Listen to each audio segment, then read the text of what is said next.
Hoy iniciaremos un estudio bíblico con fundamentaciones de tipo actual, tal como las sociedades hoy día ven y cómo enfrentan un problema que tiene que ver con la aflicción. Y por lo tanto vamos a fundamentar, a explicar cómo se debe presentar o cómo debe ser o cómo es, más bien dicho, la oración para los afligidos.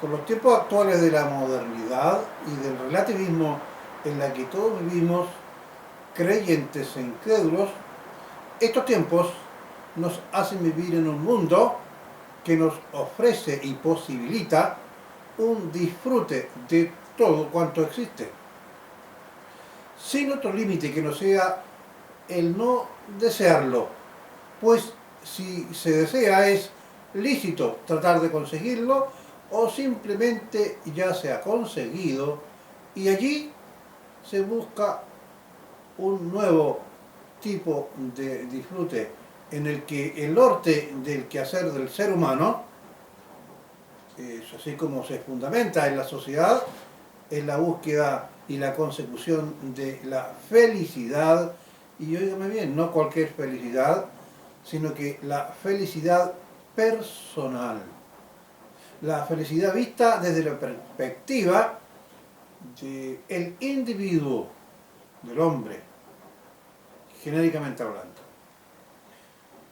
En el caso del creyente, si bien es cierto que debiera ser y o son para muchos los motivos diferentes que se presentan, como la comunión con Dios, con la iglesia y la sociedad, todo esto en un contexto de lo que nos dice su palabra y nos ofrece la modernidad. Es decir, ese debería constituir el norte de la búsqueda de la felicidad.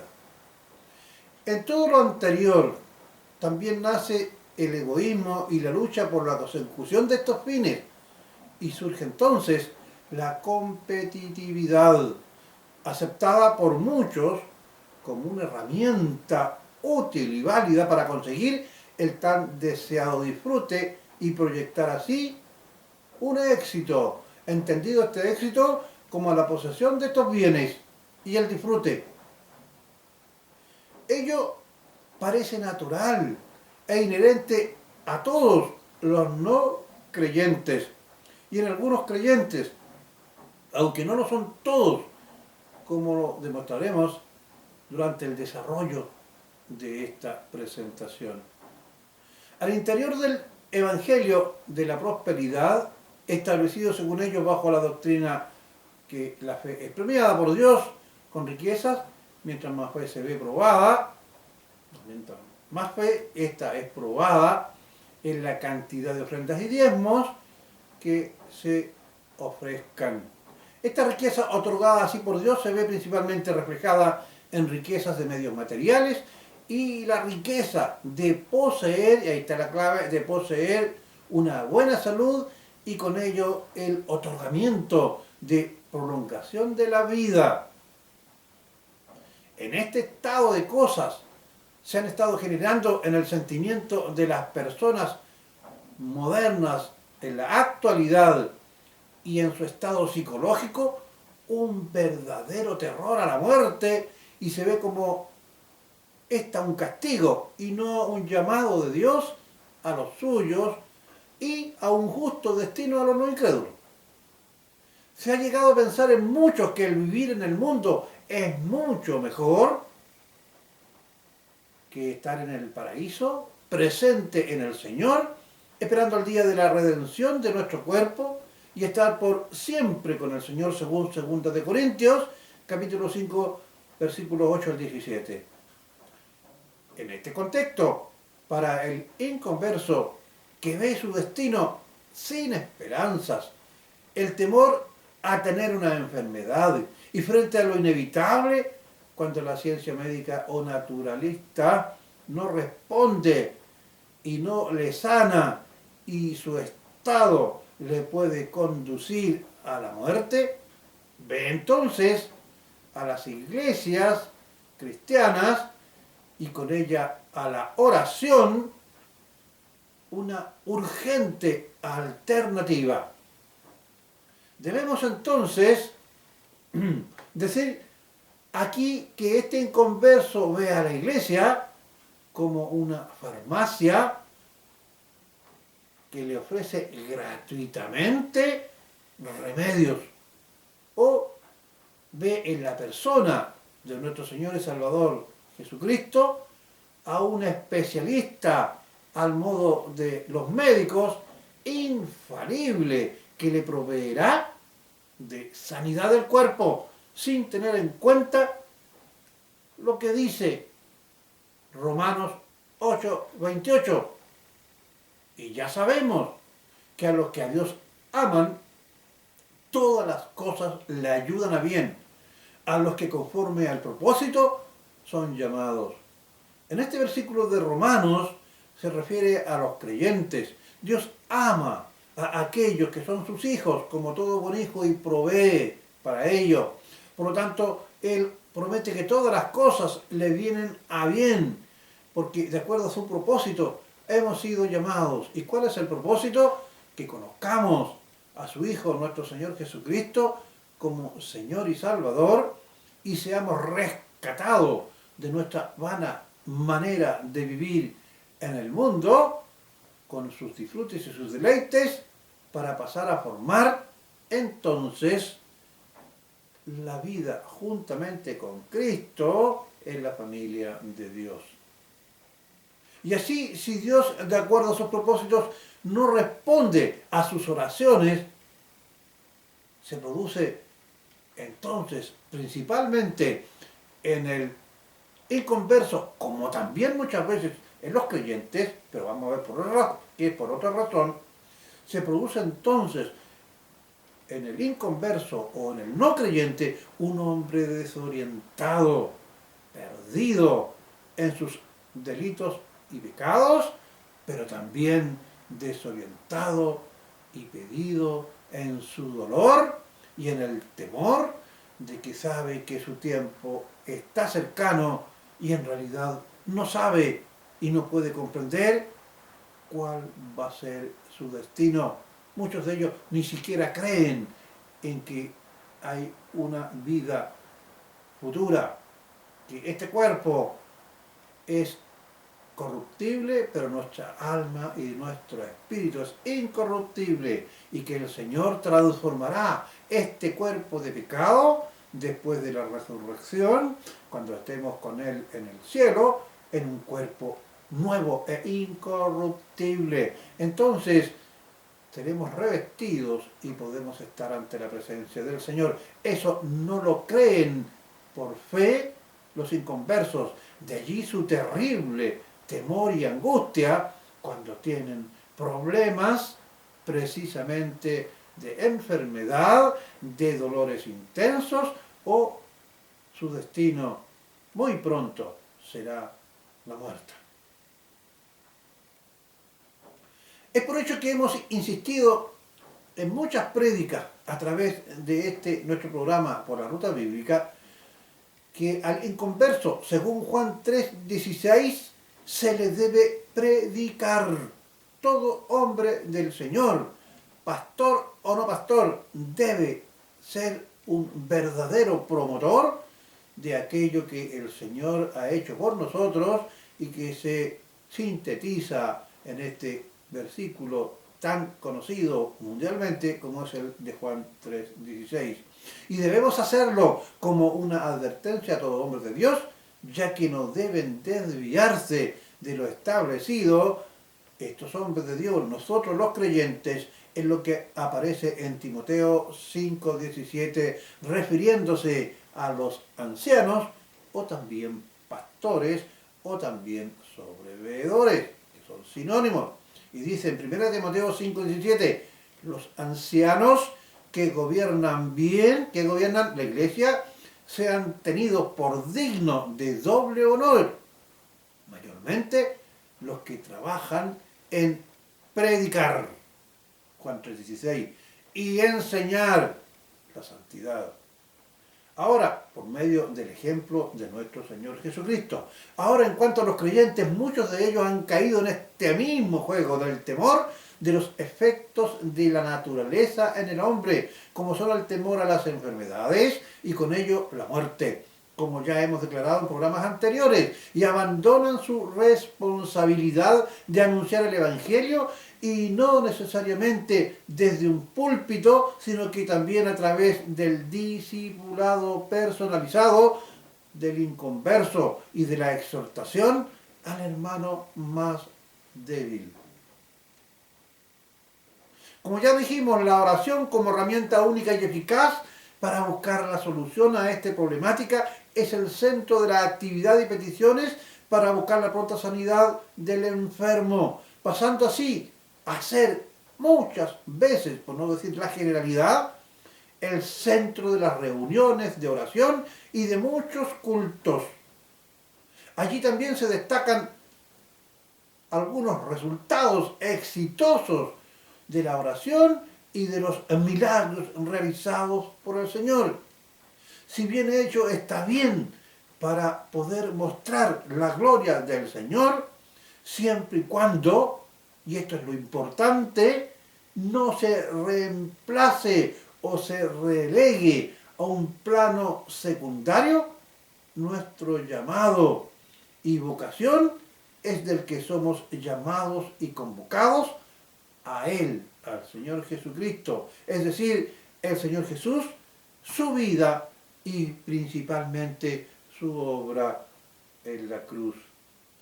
Más aún, si hemos sabido, cuando leemos la palabra, por ejemplo, en 1 Corintios 1:9, que dice así, fiel es Dios, quien nos ha llamado a tener comunión con su Hijo Jesucristo, nuestro Señor. Si andamos como Él anduvo, estamos en comunión. Si le anunciamos bajo su obra bendita de la cruz para salvación de pecadores, estamos en comunión con Él. Porque Él dijo, yo vengo a buscar pecadores al arrepentimiento. Y le dijo a los apóstoles, id y predicad el Evangelio a toda criatura. Y los apóstoles, por la boca de Pablo, también lo dijo, porque para mí el predicar es ganancia. Para mí, yo quisiera estar con el Señor, irme con el Señor, pero por causa de la dedicación del Evangelio, yo sigo perseverando. Teniendo presente lo expuesto hasta aquí, expondremos aspectos importantes sobre la oración y lo haremos formulando algunas preguntas y presentaremos los respectivos respaldos bíblicos para que usted los coteje si los desea o tiene dudas, pues exponer cada uno de los pasajes, que son muchos, alargaría mucho este programa, pero sí lo vamos a nombrar y por favor ponga mucha atención. La pregunta, ¿Dios responde las oraciones? ¿Realmente Dios responde las oraciones? De acuerdo con su palabra, creemos que la voluntad de Dios responder a la oración de fe. Es decir, tener fe es creer que lo que uno ha pedido será respondido. Según usted lo puede ver en Marcos, capítulo 11, versículo 12. Otra pregunta que nosotros debemos hacernos, ¿por qué debemos orar? Respondimos, el Evangelio dice que el que no ora se constituye para esa persona en un acto pecaminoso, es decir, de desobediencia. El pecado es desobediencia a Dios. Y eso está en 1 Samuel 12:23. Otra pregunta, ¿será urgente? ¿Será algo absolutamente necesario el orar?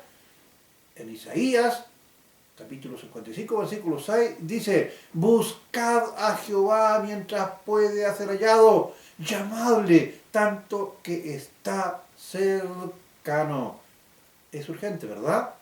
Después, otra pregunta, ¿en qué parte aparece la necesidad de orar en el Evangelio? La oración en el Evangelio es nombrada en el Antiguo Pacto, es decir, en los profetas, en 1 Samuel 12:23, en 2 de Crónicas 7:14, en Salmos 55:17, Isaías 55:6. Ahora, bajo el peligro de la gracia, va a decir en el Nuevo Testamento, aparece en Primera de Tesalonicenses 5:17, donde dice, orad sin cesar. En Lucas 18:1, en Mateo 7:7 y Mateo 26:41, en Juan 16:24 y Efesios 6:18. Usted puede buscar estos pasajes para poder usted mismo comprobar en que el Evangelio nos insta a orarle al Señor. ¿Y en qué consiste la oración? ¿En qué consiste la oración? Básicamente la oración es pedir, perdón, y la contestación es el recibir. En Juan 14, versículo 13 y 14 dice, y todo lo que pidieras al Padre en mi nombre lo haré, para que el Padre sea glorificado en el Hijo. Si algo pidieras en mi nombre, yo lo haré. También aparece en qué consiste la oración en Mateo, 7:7, 8 y Mateo 18:19. En Mateo 21:22, en Lucas 11:13, en Juan 15:7, en Juan 16:24, en Santiago 1:5 y 6. Es decir, hay en bastantes capítulos y sus versículos correspondientes que nos hablan sobre qué es la oración.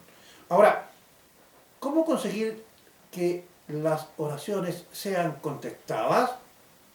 Uno, si permanecieres en mí y en mi palabra, dijo el Señor Jesús en Juan 15:7. Hicimos un programa al respecto, permanecer en mí y en mi palabra. Permanecer en el Señor Jesucristo significa seguir, primero creer en Él, creer en su muerte en la cruz, aceptar su sacrificio y al mismo tiempo andar como Él anduvo. Eso es permanecer en mí y en su palabra, evidente, aceptar todos los consejos que establece la palabra del Señor. 2. El orar siendo obedientes.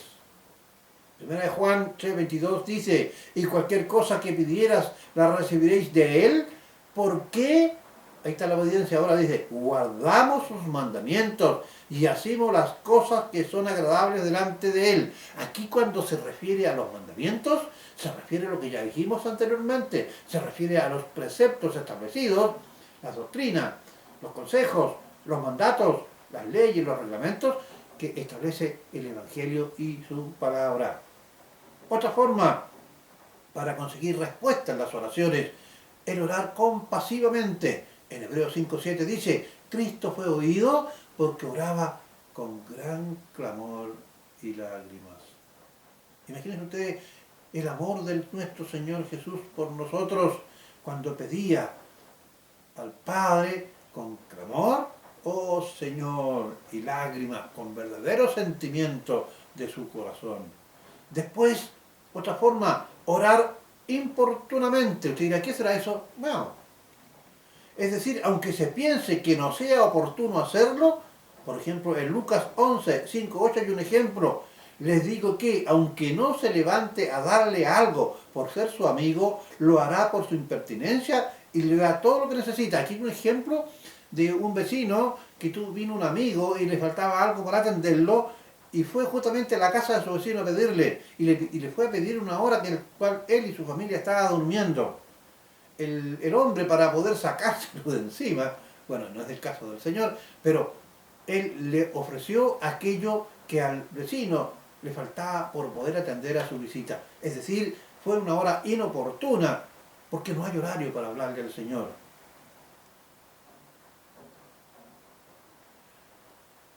Orar sin cesar.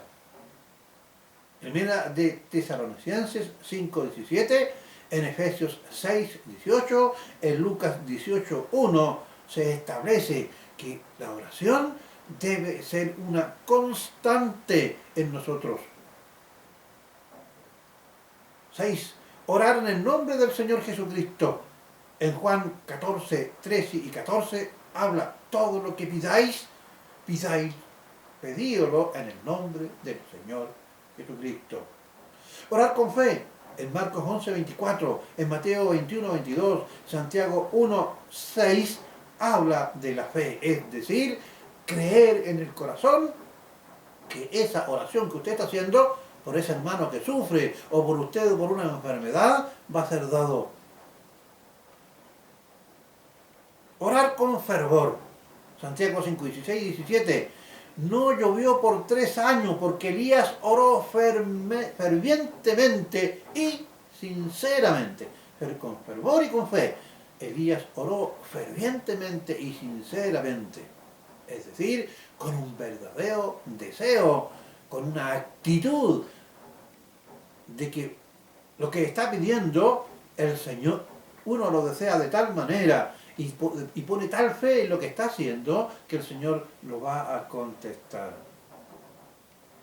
El caso de Elías es un caso muy representativo. Orar con confianza. Hebreos 4, 16, primera de Juan 3, 21. La confianza es sinónimo de la fe. Sí, Señor, tú responderás mi oración. Yo creo que así va a ser. Confío en ti, Señor. Y este punto, el décimo es muy importante porque mucha gente no lo tiene en cuenta. Y es bueno que usted tenga en cuenta lo que voy a leer ahora. Orar en la voluntad de Dios. Primera de Juan 5:14. La oración que lleva fruto es la que está en armonía con la voluntad y el propósito de Dios. Voluntad y propósito de Dios. Él oye y contesta cuando pedimos lo que le honra y le glorifica a Él. Muchas personas no piden bajo esta condición. Exigen y exigen y exigen. Lo anterior, el creer, el perseverar, el tener fervor, evidentemente que es una manifestación de confianza. Sin embargo, siempre va a estar presente la voluntad de Dios porque Él sabe lo que nos conviene. Muchas veces nosotros oramos aquello que no nos conviene y si su propósito es otro, nosotros aún así después desconfiamos de aquella promesa del Señor. Orar en el Espíritu del Señor. Todo creyente tiene en su interior el Espíritu Santo, que es el que nos dice cómo debemos orar y qué debemos decir. Orar en el Espíritu, eso nos dice en Efesios 6:18, en Romanos 8:26 y 27. Entréguese completamente usted, hermano que ora, o hermana que está orando, o que quiere hacer una petición, según la voluntad y el propósito de Dios, completamente al control del Espíritu Santo. Él le enseñará cómo orar y para qué orar. Muchas veces se confunde la fe con un acto voluntarioso. La fe es orar de la forma en que describimos, de acuerdo al propósito y a la voluntad del Señor. Veamos ahora entonces La otra pregunta, ¿por qué no son contestadas mis oraciones? Primero, porque no pongo sinceridad en mi motivo. Santiago 4.3 dice, pedís y no recibís porque pedís mal, para gastar en vuestros deleites. ¿Será malo los deleites? Aquí se está refiriendo a los deleites de la carne que no tienen propósito. No es para edificación. No nos ayuda, no nos edifica ni nos fortalece. A eso se refiere Santiago 4.3. Pedís y no recibís porque pedís mal para gastar en vuestros deleites. Segundo, ¿por qué no son contestadas mis oraciones? Siento dudas o falta de confianza. Obre así y no será contestado, porque se debe orar en el corazón. Dice en Marcos 11:23 lo siguiente, porque de cierto os digo que cualquiera que dijere a este monte quítate y échate al mar, y no dudare en su corazón le será hecho. Evidentemente que ninguno va a ir a decirle a una montaña, yo aquí vivo en la cordillera, el volcán Villarrica, el hermoso volcán Villarrica, yo tengo fe, le digo a alguien para convencerlo, y le digo al volcán Villarrica, quírate de aquí en el nombre del Señor. Es un ejemplo, es una forma de poder ilustrar cómo la fe bien entendida mueve montañas. 3. ¿Por qué no puede ser contestada a mis oraciones? Porque no es suficiente recitar o expresar vocalmente una oración. Debemos creer en nuestro corazón cuando oramos y pedimos. Eso aparece en Mateo 21:22. Otra razón, no debemos titubear, pues el que vacila no recibe del Señor. Eso lo está establecido en Santiago 1:6 y 7. O tampoco podemos ser contestadas nuestras oraciones si estamos bajo pecado, es decir, estar practicando una acción pecaminosa en la vida. Salmos 66:18 dice, si mi corazón hubiese yo mirado a la inequidad, el Señor no me habría escuchado. Porque ustedes saben que uno no solamente peca cuando está haciendo un acto, sino cuando desea un acto indebido. Una envidia, por ejemplo, un deseo malsano de que a alguien le vaya mal, etc. También otra forma de que nuestra oración no será contestada por una acción de homicidio, Isaías, o asesinato, Isaías 1:15 dice así, asimismo cuando vuestras manos hay quienes enseñan, perdón, asimismo cuando multiplican, perdón, me falté la parte donde tenía que leer. Ya. Asimismo, cuando multipliquéis la oración, dice Isaías, yo no oiré, dice el Señor, llenas están de sangre vuestras manos. Hay quienes enseñan que Dios oye y contesta todas las oraciones. La Biblia enseña que cuando hay pecado en el corazón no confesado y sin arrepentimiento, no solo Dios contesta, pero ni aún oye. Otra razón, que por qué nuestra oración no es contestada, desatención total a la voluntad de Dios, lo que dije delante. Primera de Juan 5:14, y esta es la confianza que tenemos en Él, que si pedimos alguna cosa conforme a su voluntad, Él nos oye, conforme a la voluntad de Dios. ¿Dónde está eso? En Romanos 8:27. Otra forma que no es contestada nuestra oración, la oración que llega a la presencia de Dios pidiendo neciamente tonterías y cosas de codicia, no será contestada. Toda oración debe estar en armonía con la voluntad, de nuevo, con la voluntad y con el propósito, de nuevo, con el propósito de Dios, nuestro Señor. Nuestro Señor Jesucristo era el ejemplo supremo cuando en Getsemaní, en Marcos 14, 32 y 42 lo dice, en Lucas 22, 39 al 46 también, comilla, clamó, Padre, si quieres pasa de mí esta copa, pero no se haga mi voluntad, sino la tuya. Orar de acuerdo a la voluntad del Señor. Muchas cosas que deseamos no están dentro de lo que el Señor considera como positivo o como bueno. Novena razón por la cual no puede ser contestada nuestra oración: la desobediencia a los mandamientos de Dios. Primera de Juan 3:22.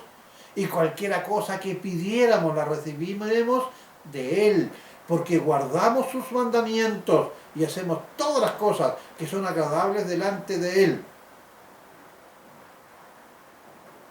También lea Primera de Juan 2, del 3 al 5. Ya dijimos que estar en la voluntad del Señor, de sus mandamientos, son todos aquellos aspectos que el Señor estableció en todo el Evangelio.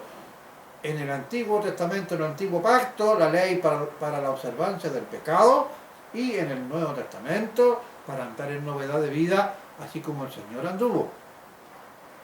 Si usted desea que se le sean contestadas sus oraciones, sea humilde, sea sumiso a toda, escuche bien, a toda la voluntad de Dios según es revelada en su palabra, y trate de hacer solo lo que le agrada al Señor. ¿Se da cuenta? ¿Qué condiciones? Que no es llegar en un acto voluntarioso, decirle: Señor, yo quiero que me des tal cosa, porque tú dijiste que si yo te pidiera en tu nombre tú lo darías. De hecho, el Evangelio, palabra de Dios, dice con claridad de que Dios oye y contesta la oración. Es lo que acabo de decir recién. Salmos 65:22, en Isaías 65:24, Jeremías 33:3, Segunda de Crónicas 7:14 y Primera de Pedro 3:12. Porque los ojos del Señor están sobre los justos y sus oídos atentos a sus oraciones. Segundo, nos son prometidas cosas grandes si oramos. Esto aparece en 1 de Marcos 11:24. En Mateo 18:19. En Juan 14:14. En Mateo 21:22. Y dice así, o expresa este sentimiento o este motivo: todo lo que pidierais en oración, creyendo lo recibiréis. Ojo, no hay que dejar de lado las condiciones que hemos establecido de acuerdo al Evangelio y concuerdan, no son ninguna contradicción con este pasaje que estamos hablando, cuando y todo lo que pidierais en oración creyendo lo recibiréis. Santiago 5:16, la oración eficaz del justo puede mucho. ¿Quién es el justo? Aquel que tiene temor al Señor, es decir, no que ande temeroso, tiritando, sino que aquel que teme no hacer la voluntad del Señor, escudriña las Escrituras para conocer su voluntad, analiza cada uno de los aspectos de su vida para que con sus palabras, con sus acciones, con sus obras, con su forma de relacionarse y de vivir, no ofenda al Señor. La Biblia nos muestra el poder de la oración en 1 de Samuel 1, del 9 al 20. Veamos el caso de Ana. Ana oró su esterilidad y fue sanada. Nació ni más ni menos que el profeta Samuel. También en Josué 10, 12, 14, Génesis 32, 25 al 28, Primera de Reyes 18, 36 al 38, Daniel 6, 10 al 27, Segunda de Reyes 20 del 1 al 6, Hechos 4, 31 y nuevamente Hechos 12, 5 al 11. Pues bien, terminando esta exposición con base a estudios y exposiciones efectuadas por hombres del Señor, en los cuales el Espíritu Santo ha guiado, y que nosotros hemos agregado también estudios nuestros y análisis propios en el Señor y en su Espíritu, les decimos y exhortamos con claridad.